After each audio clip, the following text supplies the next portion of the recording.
1992 was the year that got me hooked on gaming for life.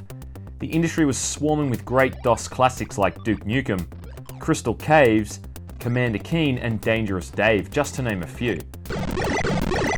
It was also the year that id Software created Wolfenstein 3D, and whilst it's not exactly a masterpiece, it should be recognised as the game that set the wheels for the FPS genre in motion, and is still an enjoyable game despite its age. At the time, the FPS genre hadn't really taken off, and the only first-person games were tank simulators like Stellar 7. id Software had laid the groundwork with one of their first games, Catacomb 3D. In a lot of ways, Catacomb 3D can be looked at as something of a spiritual prequel to Wolfenstein 3D. The game primarily involves little more than navigating through, you guessed it, the catacombs, killing monsters, collecting keys, health potions, and more powerful spells as you navigate the several dozen floors the game contains. You only had one weapon, a magic missile spell at your disposal, which can be fired in rapid succession, or charged up for extra damage. Catacomb 3D did a lot of innovative things for its time, namely the graphics engine, which did a decent enough job of simulating a fully 3D environment. Though it was really Wolfenstein 3D that took this idea and hit the ground running. In Wolfenstein 3D, you take on the role of BJ Blazkowicz, a soldier captured by the Nazis and imprisoned in the eponymous Castle Wolfenstein. You soon break out of your cell and begin the journey to freedom, killing every goose-stepping moron that gets in your way. From simple grunts through to SS soldiers with machine guns, guard dogs, and eventually Nazi officers. Wolfenstein was downright impressive in terms of how it looked and performed visually. The visuals are pretty stellar for the time, and I can remember being amazed at how smoothly everything was animated and how incredible it all sounded. I look back fondly on a lot of moments in this game, from the first time I opened that door and saw Hans Gross standing in front of me. Guten Tag! The way BJ's face would change depending on how much damage he took, through to BJ's triumphant shout when I finally finished that first episode. Yeah! And of course I can't leave out Bobby Prince's amazing soundtrack. What a masterpiece. Doors echoed loudly as they would slam shut, and guards shout loudly in German when you were spotted, and it could be really quite tense at times. Especially when some random asshole would sneak up behind you and blow you away. On top of that, it was quite a long game. The first 3 episodes contained the main storyline missions, where you escape the castle and make your way to Hitler's bunker, where the inevitable showdown takes place.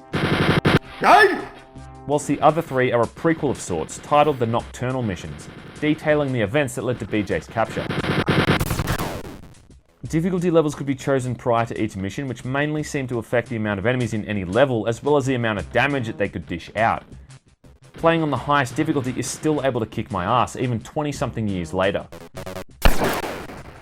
I think part of what made Wolfenstein so easy to pick up and play was its simplicity.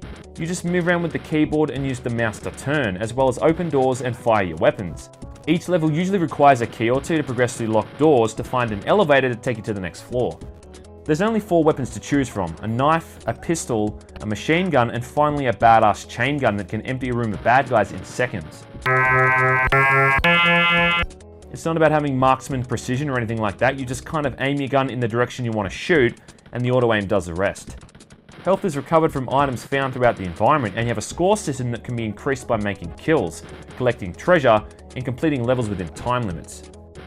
As I mentioned before, you'll be taking on all manner of Nazis as you complete each level, and the only real difference between them is their reaction time when you're in the line of fire. The Nazi officers in particular have a reaction time of less than a second, and quite often the only way to deal with large groups of them is just to wait next to an open door and kill them one by one. Mein Leben! Every single enemy in the game makes a different type of noise whenever you're detected, which is actually really smart, because it means you get to know what type of enemies you're up against and can instantly know what type of threat they pose. Some of the more dangerous enemy types don't make any noise at all, making them even more of a pain in the ass. On the highest difficulty, the game is properly hard, with dozens and dozens of inept soldiers lining up, begging for a lead injection from your chain gun. It is incredibly satisfying just letting loose and watching everything get mowed down. It looks pretty tame nowadays, but back in the 90s, I can remember my parents being shocked at how violent they thought the game was. Of course, as you'd expect for an old game, there are a few annoyances which you're likely to come across. The level designers were quite fond of putting bad guys in the corners of rooms when you enter, letting them get a free shot at you from behind. Now this sucks for 2 reasons. Firstly, it's cheap, and secondly, because when you're shot from behind, it takes off a lot more health. It can be really confusing navigating levels at times. The level design is literally just a random series of hallways and rooms with no point or structure. It really is an absolute maze. Unless you've got an eidetic memory, it's practically impossible to remember where keys are located. Now, I've finished the game multiple times and I still get lost all the time. A lot of the time you just move through a level hoping to find the keys before you get too lost, and if you happen to get lost, well, fuck. There's also a few problems with the technical limitations of the engine, like how you quite often get stuck on props or on doorways when you're trying to move around. This is accompanied by a weird humming sound that I can only imagine is something to do with the limits of the engine, but by the end of the game that noise is going to be burned into your brain. But the biggest frustration is the way in which enemies can shoot through other enemies and still hit you. This makes trying to bottleneck certain enemies a little difficult, as you're going to take some serious damage from those you can't even see. You'd expect a challenge on a higher difficulty mode, but something like this just reeks of cheapness, and you can get killed quite a lot because of it. Spear of Destiny was also released the same year and is a prequel to the events in Wolfenstein 3D. The Nazis have acquired the spear itself, the very spear that pierced the side of Jesus when he was being crucified, if you believe in such things. It is more or less exactly the same as Wolfenstein 3D in terms of graphics and overall gameplay, with 20-something new floors to get through and a few new pieces of content, like larger ammo packs and new textures. Personally, I find Spear of Destiny to be a much harder game than Wolfenstein, mainly because there's a lot more enemy placements in levels, and I also think the damage output has been increased. The last few levels in particular are total bullshit, with dozens and dozens of enemies stacking up on top of you and gang raping you in milliseconds. Some floors are really poorly designed too, with very little health and ammo pickups, which makes them unfairly difficult. Also, if you didn't find the first game particularly enthralling, then this isn't exactly going to win you over, as it really is just more of the same. It's most interesting in terms of the theme, as it is the first time they introduce a paranormal element into the storyline. Wolfenstein 3D may have had mutants and all that kind of shit, but that was really keeping in with the whole chemical warfare theme that they had going on. In Spear of Destiny, however, they do away with this completely, and at the end of the game, BJ is teleported to hell itself, and has to take on the Angel of Death.